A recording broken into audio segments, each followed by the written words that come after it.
کل جماعتی حریت کانفرنس نے کشمیری سیاسی قیدیوں کی طویل نظر بندی اور بھارتی حکام کی طرف سے جیلوں میں ان کے ساتھ روا رکھے جانے والے غیر انسانی سلوک پر گہری تشویش کا اظہار کیا ہے۔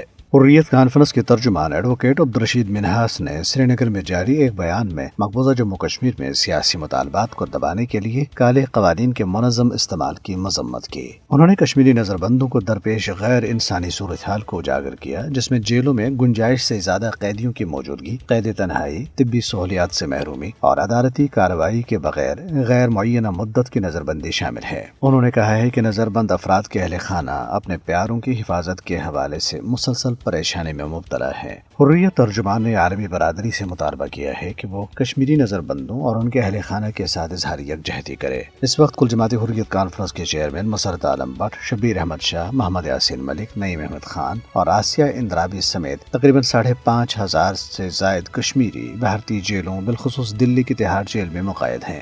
دریں بھارتی فوجیوں نے آج علل صبح کپواڑہ اور بانڈی پورہ اضلاع میں بڑے پیمانے پر محاصرے اور تلاشی کی کارروائیاں شروع کی۔ قابض فوجیوں نے ضلع کشتواڑ میں بھی تلاشی آپریشن جاری رکھا۔ بھارت کی ریاستی تحقیقاتی ایجنسی نے بڑگام کے علاقے بیروا میں عمر احمد شیخ نامی شخص کی رہائش گاہ پر چھاپا مارا۔ یہ کارروائیاں جدوجہد آزادی کو دبانے کے لیے کشمیریوں کو ہراساں کرنے کے لیے مودی حکومت کے ہتھ کنڈے ہیں۔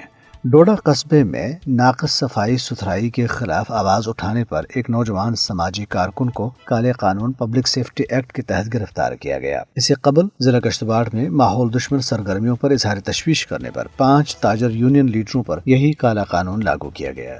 ادھر بھارتی خفیہ agency research and analysis wing یا را کے سابق سربراہ AS دولت نے مقبوضہ جموں کشمیر میں منتخب حکومت کے کام کاج میں نام نہاد لیفٹیننٹ گورنر کے کردار پر سوالات اٹھائے ہیں۔ انہوں نے حیرت کا اظہار کیا ہے کہ وزیر اعلیٰ عمر عبداللہ کی طرف سے اجلاس بلانے کے فوراً بعد لیفٹیننٹ گورنر بھی بیوروکریٹس کے ساتھ اسی طرح کے اجلاس کرتے ہیں، جس سے انتظامیہ کے اندر غیر ضروری رسا کشی اور مایوسی پیدا ہوتی ہے۔